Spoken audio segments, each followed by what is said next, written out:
Salut.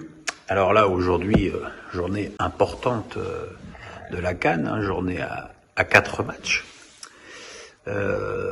Qu'est-ce qu'on peut noter globalement, sans rentrer dans les détails, parce que évidemment, suivre la CAN en même temps que la Ligue 1, je vous concède que c'est pas facile. D'abord, globalement, c'est le réveil des stars. Hier, Salah a marqué le but, très joli but d'ailleurs, de l'Égypte. Et puis en ce dimanche, on a eu un but d'Haller, un but de Pépé, 2 buts de Kazri. Donc voilà, on a l'impression que les grands joueurs prennent un petit peu les choses en main.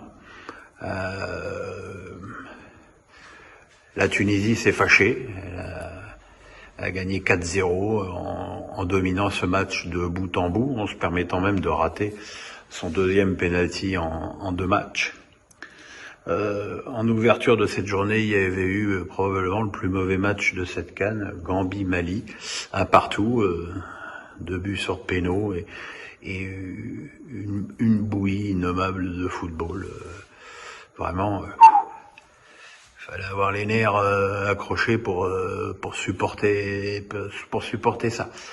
Enfin, on voit que tout rentre à peu près dans l'ordre, que voilà, il faut que beaucoup d'équipes comme l'Égypte ou la Tunisie ont rattrapé leur bourde du premier match et joueront leur qualification sans trop de suspense lors du dernier match. Et puis ce soir, on attendait le réveil de l'Algérie contre la Guinée équatoriale. Il n'y a pas eu de réveil, il y a eu un profond coma. Autant je n'avais pas été trop sévère avec les Algériens sur leur premier match et leur match nul inaugural. Autant là, j'ai rien vu, quoi. J'ai pas vu de qualité technique, j'ai pas vu d'organisation. Et il y a 2 choses qui m'ont frappé, c'est d'abord l'incroyable pression qui est sur eux, quoi. On voit bien que ils sont accablés par leur titre précédent et probablement aussi leur série d'invincibilité. Et puis le déficit physique évident qui est apparu au fil des minutes, face à une équipe qui a fait preuve d'une abnégation défensive totale, avec un joueur un peu symbole pour moi, c'est cet attaquant là, Iban Eddou, qui, soyons clairs, est totalement insupportable, mais qui, faut se le farcir, quand tu l'as sur les côtes pendant 90 minutes, il y a de quoi être fatigué.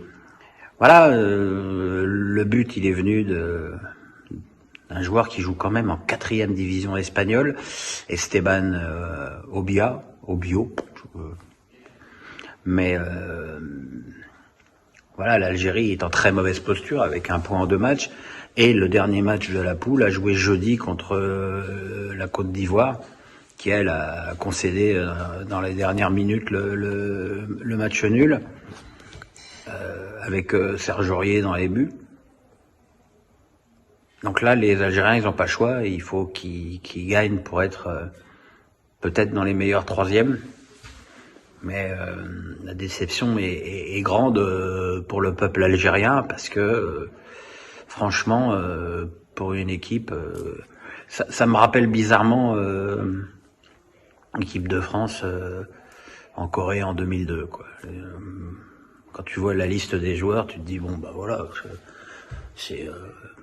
le titre n'est pas une formalité, mais sortir des poules est une formalité. Et puis voilà, il y a rien qui va. Ils ont eu 2 buts refusés. Ils sont d'une maladresse offensive inouïe. Voilà, c'est problématique. Et puis je terminerai pas cette petite vidéo sans un monstrueux coup de gueule sur l'état du terrain de ce match. Que ça désavantage plus l'Algérie qui cherche à jouer que la Guinée, ça paraît évident pour tout le monde. Mais c'est même pas ça, c'est que on ose en 2022 faire proposer une compétition internationale sur un terrain vague, c'est pas tolérable. C'est pas tolérable. Et c'est aussi ça qui pénalise la crédibilité du football africain dans son ensemble. Voilà, on va continuer tout ça. J'avoue que j'ai hâte d'être à jeudi pour cette Algérie-Côte d'Ivoire qui va être, alors pour le coup, chaud bouillant. Déjà, ce match-là, il était chaud, mais je pense que le match contre la Côte d'Ivoire, il va être incandescent. À demain, les amis.